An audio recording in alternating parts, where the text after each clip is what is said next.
平安被下狱了，说他牵涉军饷案。哪个王八羔子走漏的风声？我怀疑是袁绍成之前平安设局，害他被度量拷打，看来是怀恨在心了。有这个可能，不过什么？如果是他，为什么现在还没有人来抓我们？不是他还能有谁啊？平安早就跟我们说过，他这个人狡猾还又残暴，他做出这种过河拆桥的事一点都不稀奇。到现在还没来抓你俩，指不定还憋着什么坏水呢。是下的大理寺狱吗？不，是被丽俊带走了。完了，落到他手里那可真是生不如死。我现在就要去救平安。彩莲，不能自乱阵脚，先想办法。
我府中的酒啊，尚算平平。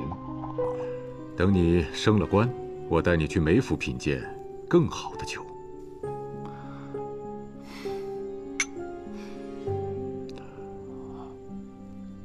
如今我已在你的麾下，海公要是有什么话，不妨直言。我且问你，你和那个叶平安，到底是何关系？我与他相识不足半月，眼下只是奉旨一道办差，仅此而已。那就好。现在你正值升迁最关键的时刻，谁该帮，谁不该帮。你是个聪明人，我的话到这儿就足够了。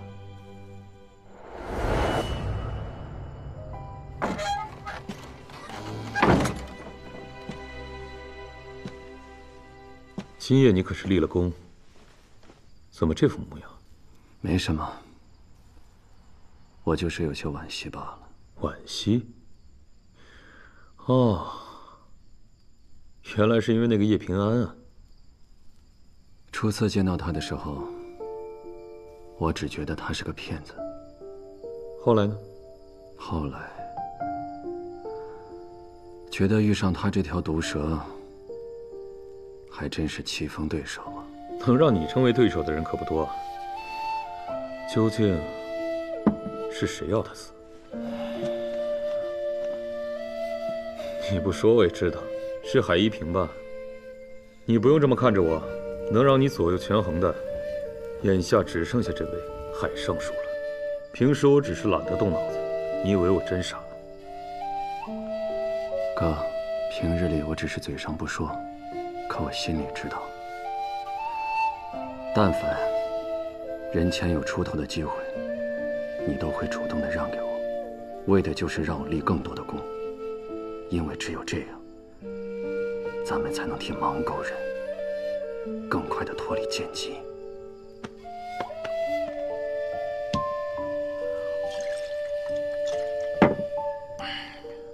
我知道你从来不是感情用事的人，但这叶平安，你真不打算救吗？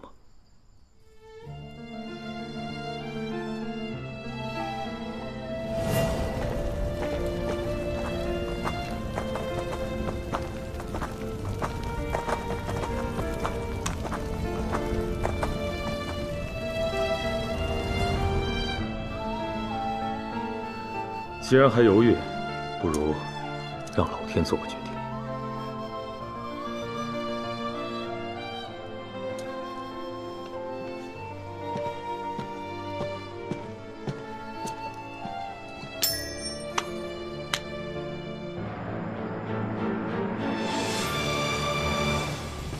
不惧寒风萧墙起，只待梅香扑鼻来。用刑是门技艺，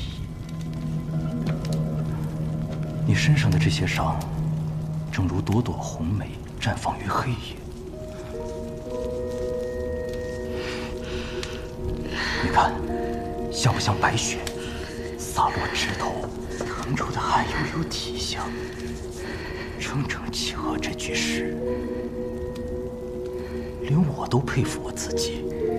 立功深谙，原来这么喜欢玩花把式。说说吧，军饷莫名失踪，背后究竟是怎么回事？又是谁指使你犯下这弥天大罪？那个幕后主使，今晚不就在那儿吗？你指的是袁嗣？当然是杜良。军饷在他府上，我也在他府上。若军饷是我盗的，便是受他指使，他才是主谋。把一切推给一个死人，你觉得我会信吗？他一个五品郎中，敢私吞全部军饷，还都藏于自己府上。就算他敢，也必定有人给足了他胆子。你说呢？这才是你想要的呀！其实你根本不用给我用刑，我全都会找。你让我要谁，我就要谁。将军、尚书、宰相，是不轻不重的小罪，还是灭族大罪，我都签字画押。你听，刚到亥时，你这副模样，多败兴。我可是为你准备了漫漫长夜，我心想出了很多种刑法，都还没有叫人试过。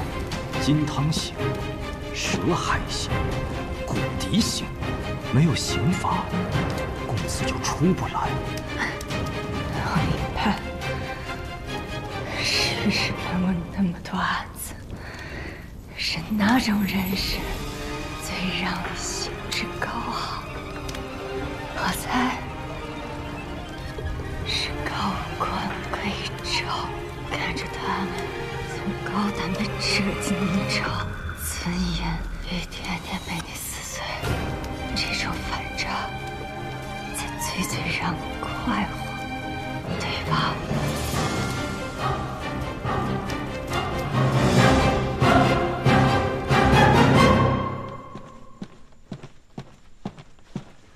郎主，张尚书，说吧，今夜是何情形？是。今夜袁嗣成带人进入度量府中，搜出了丢失的军饷，度量因贪没军饷，现已伏诛。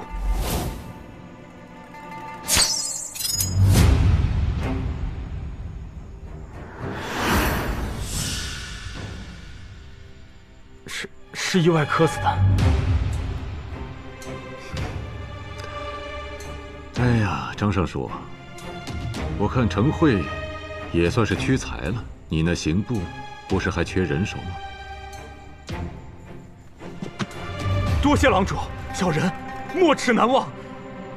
你妹妹还有你老母亲，我也会让人好生安置的。多谢郎主。起来吧。是。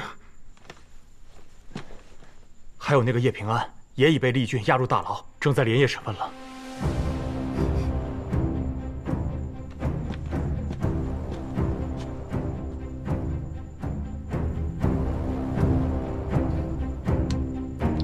今夜事还得在今夜毕。小人明白。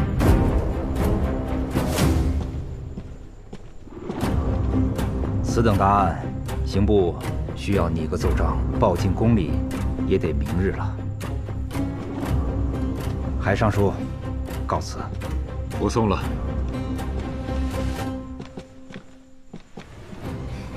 派人盯着程慧，看他到底能不能除掉叶平安。是。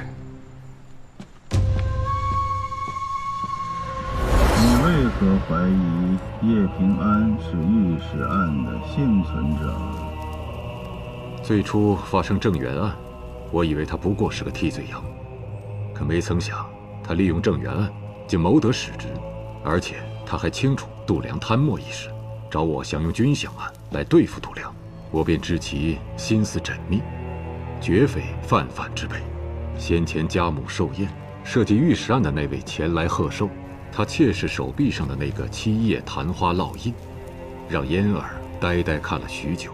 我便引导嫣儿将其画了出来，果然试出了，她就是御史案的受害女子。心思缜密，已深入局，好一个欲掌控人心之人，此人必除之。没想到你竟是我的知己，用刑具剥落他们的身份，这才是最高的技艺。可惜呀。说，指使度量从官道上劫走军饷的人，到底是谁？当然是出身士族的人。说起士族，你出身贫寒，苦熬多年才入仕，可士族却因不屑你的出身，阻挠先帝提拔你。此后，你便恨上他们，哪怕又想傅生金视你为好友，你却仍将他拖入万劫不复之地。好友？他傅生君高高在上，骨子里只是把我看作玩物。你们所有人都把我视作疯狗，但我这条疯狗，把圣上铲除了多少障碍？我做的不对吗？那你为什么要杀那个发兵的百姓？你手上沾染了多少底层人的血？你是想说，你我都同出身底层，本是同根生，相煎何太急？可惜你那巧舌在我这儿不管用了。每次行训时，最让你索然无味的，便是人死的那一刻，不再等待挣扎。因此，对于我这种体弱的凡人，我倒有一个颇具技艺却又不会重伤的刑法，可有兴趣？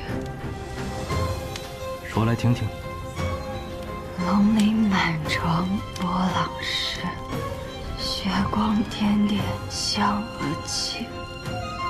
取鱼鳞相间，便是龙鳞；再将其挑落，血染斑珠，这便是香而起。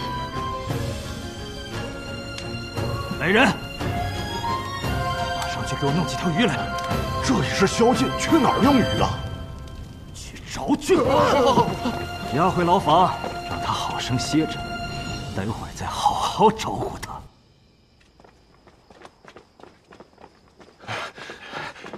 这都什么时辰，咱去哪儿找鱼去？他折腾犯人就算，还折腾我们。哎呀，就是。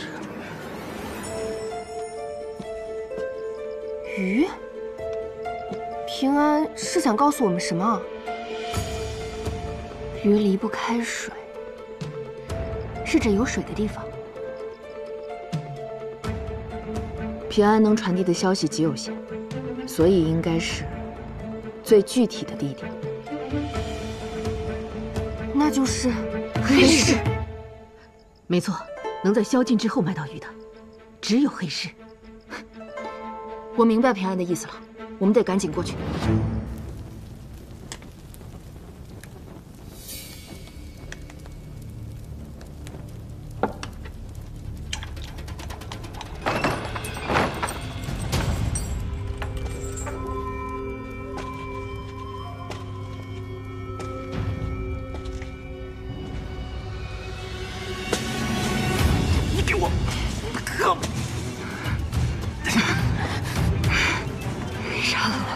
不但不可以离过，你还会死。你在跟我鬼扯什么啊？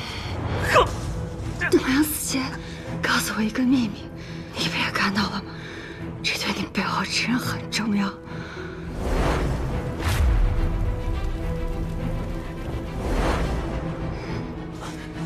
他跟你说了什么啊？董阳行贿了很多人，他将跟那些人的交易记录成册，然后出示。这本名册也会公之于众，你背后的人就会倒大霉。可如果你拿到这本名册，就是大功一件。那他在哪儿啊？说。黑市旅店。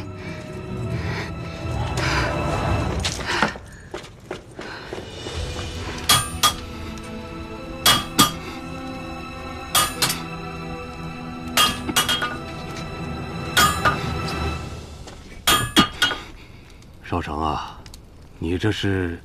我阿爷以前就是铁匠，什么破铜烂铁，在他的榔头下都能变废为宝。你想打个什么呀？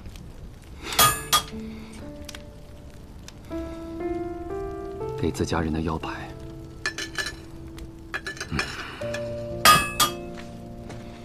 心里装着太多事，会把自己压垮，不是光靠对着铜铁敲敲打打就能够发泄得了的。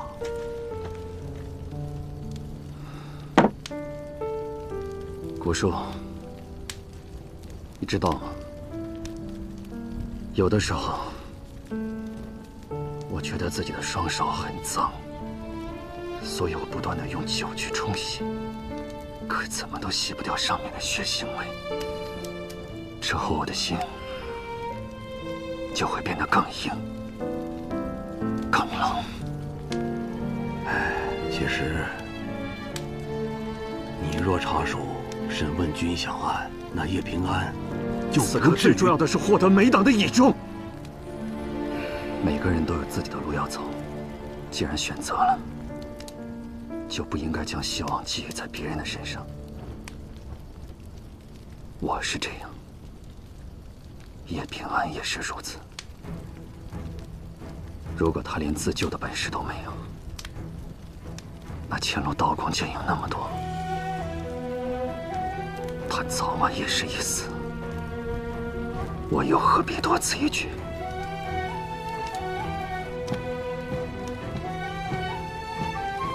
有人要杀你，为什么？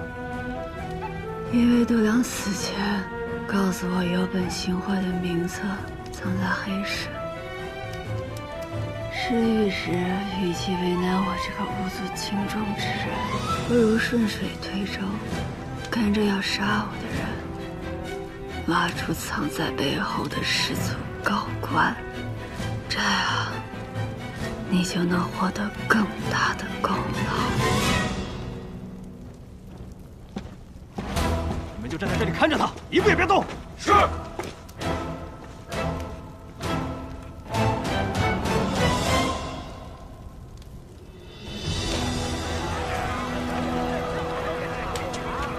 来，看一看，看一看，都是稀罕玩意儿啊！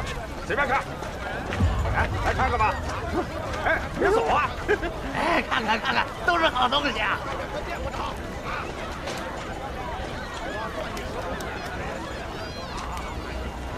买就买，不买就走。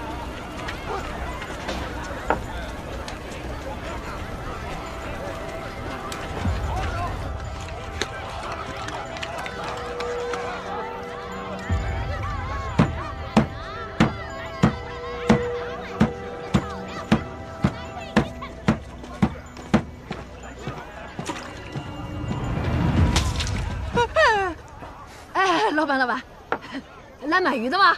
刚杀的。我是杜郎中的人，来取他让你保管的名册。名册？什么名册？我们这是卖鱼的，没有你说的那玩意儿。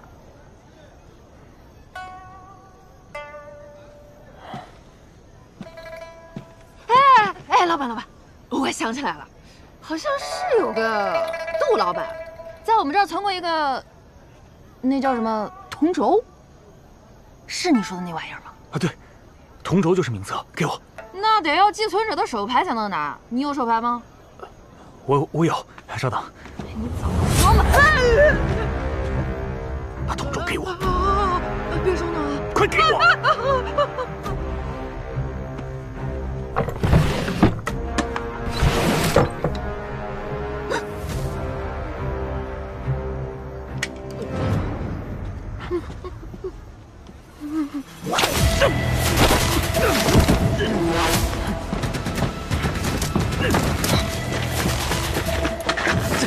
试试，追！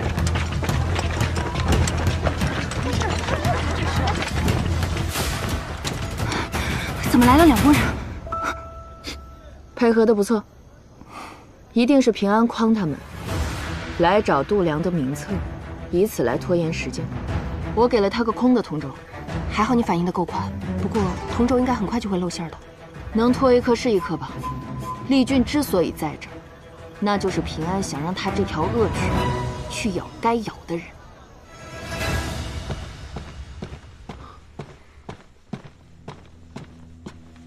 郎主，盯梢陈慧的人汇报，陈慧不知为何突然离开刑部大牢，去了黑市。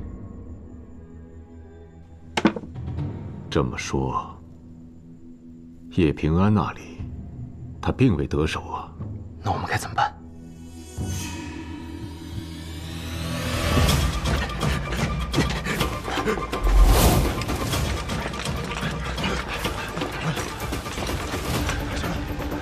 分头追！是。陈慧，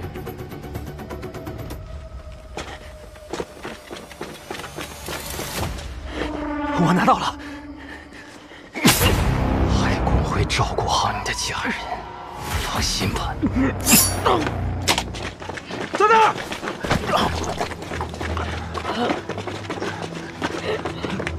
说，杀你的是什么人？我阿娘过上好日子了。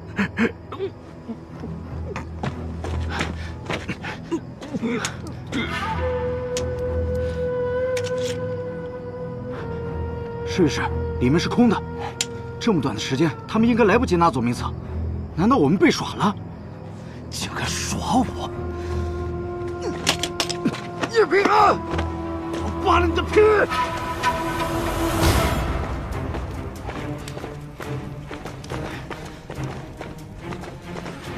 试试。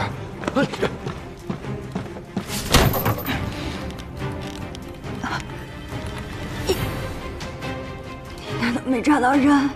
抓个屁！那个叫程辉的都被灭了口。你说的度量名册根本就是子虚乌有吧？想利用我帮你抓到背后的人，你嫌疑未脱就敢欺骗本官，这牢里的刑，我先让你尝个够！五射人刀！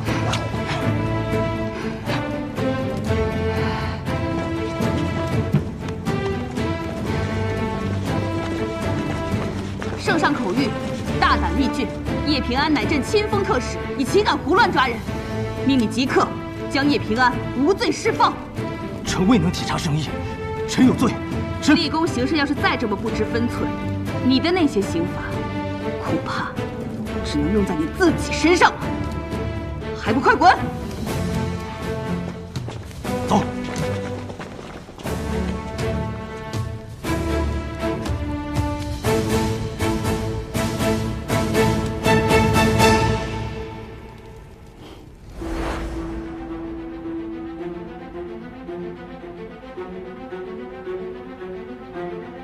你这么急着见朕，可是军饷案有了什么进展？陛下与臣协查办案之权，是开了天恩。只是臣办完此案，恐怕就没有机会将此令牌亲手还给陛下了。这是何意？臣曾说过，愿做陛下去疮补肉的重药。可陛下除了臣这副药，还有库里那柄重剑。臣无高位，无党派，无大族，得罪的人只会越来越多。只要他们罗织些臣的罪名，那柄重剑一挥，臣这药罐子只怕就得粉身碎骨了。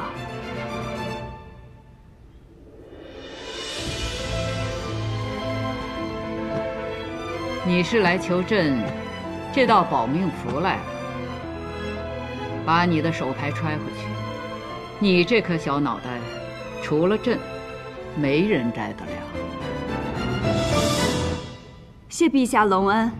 丢失的军饷，臣和苑四成已尽数寻回。只是此事还望陛下先秘而不宣，再借臣2日，方能找出这背后的复古之居。云。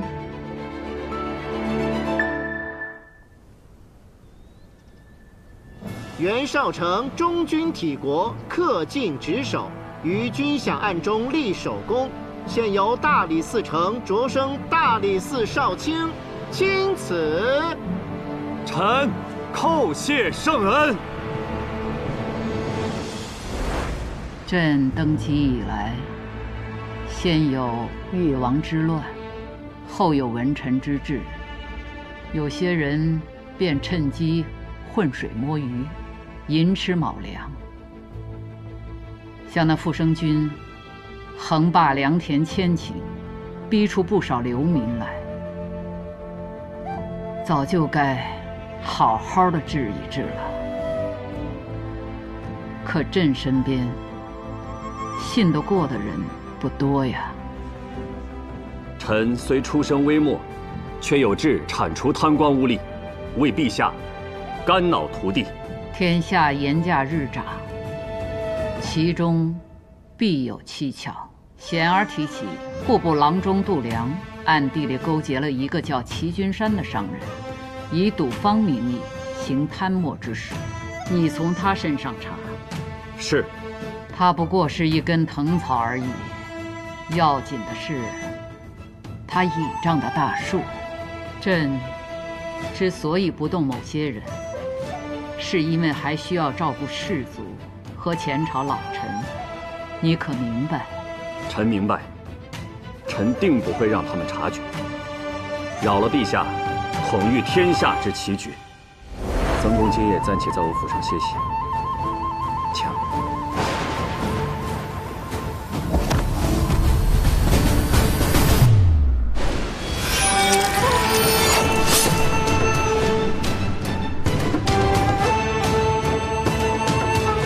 承了，要你坚持。若想报名，我只能送你远生动。臣借假杀曾宣，获取度量信任后查明，度量多年来勾结齐君山，敛财共计约30万两，金鱼现银9万4千两，加上抄没的度量家财以及齐君山赌坊之账，已尽数收归国库。查办度量之事，你做得不错。皆是陛下雄韬伟略，运筹帷幄，臣不过是听令行事，不敢居功。严驾上长查得如何？臣尚未查到度量牵涉其中，不过，臣怀疑有人通过度量在户部盐税上做手脚，还望陛下允准臣彻查户部之账。准，但阵仗不要大，1、2个得力的人随行即可。是，陛下，臣心中已有怀疑之人，只是尚无实证，不敢妄议。朕知道，没有证据，就找出来再回话。是。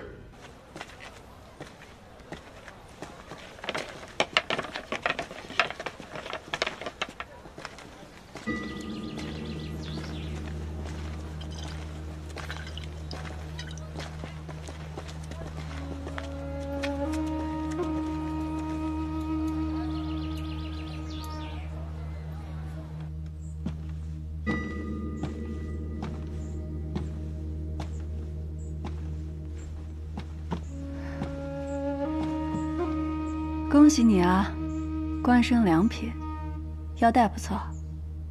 你就不怨我没有对你施以援手吗？为什么要怨你？你我又无朋友之意，各为其利罢了。何况你在升迁的重要当口，更不能与我这获罪之人有所牵扯了。我倒宁可你能骂上我2句，也好过在这里恭贺我。袁绍成，你其实心里根本不满足于现在这个位置，你志在拜相，对吗？我去过芒沟，也听说过龙门场内的惨况。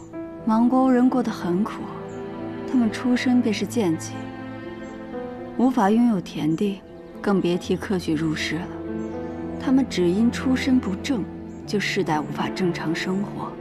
明明是正直善良的人，就活得像个罪人。要改变这一切，唯一的希望就是一人之下，万人之上的权利。我不怨你，是因为这条路一招不慎就会满盘皆输。如果我是你，也会跟你做同样的选择。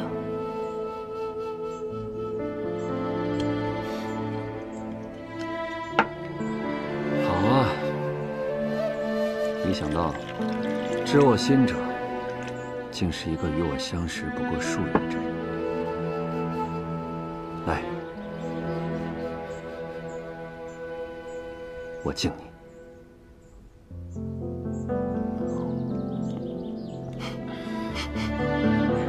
别搞得那么煽情行不行？而且我既然走了这条路，若不思虑周全，连自救的本事都没有，空等他人施以援手，那不如趁早回家种地算了。我问你，御史案到底是怎么回事？为什么度量在死之前说你也是罪人？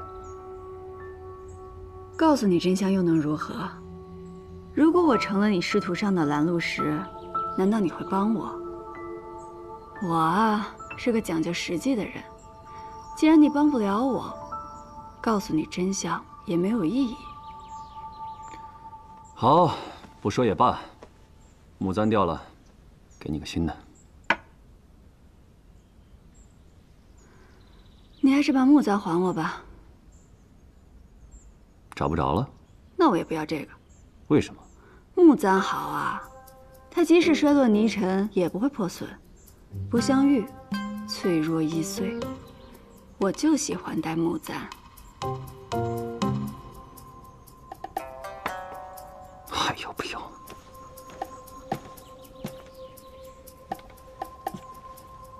你的伤势怎么样了？想知道啊？给你个机会，帮我换个药。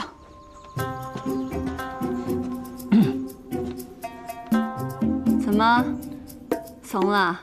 你都不嫌害臊，我怕什么？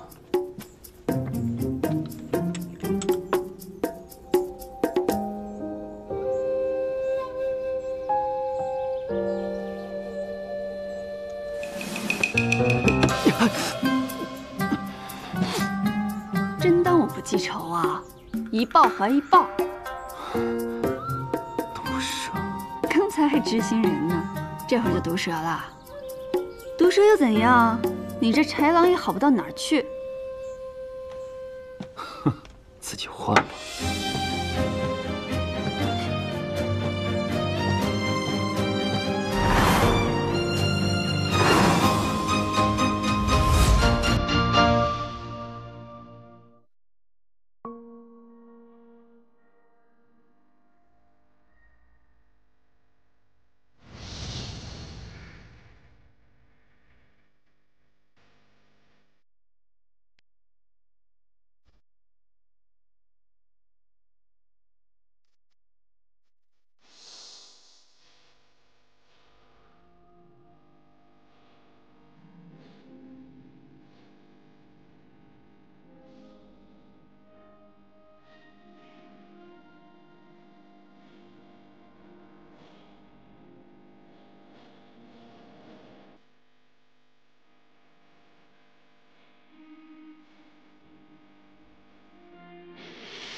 一直奔波情泪，憧憬仓促前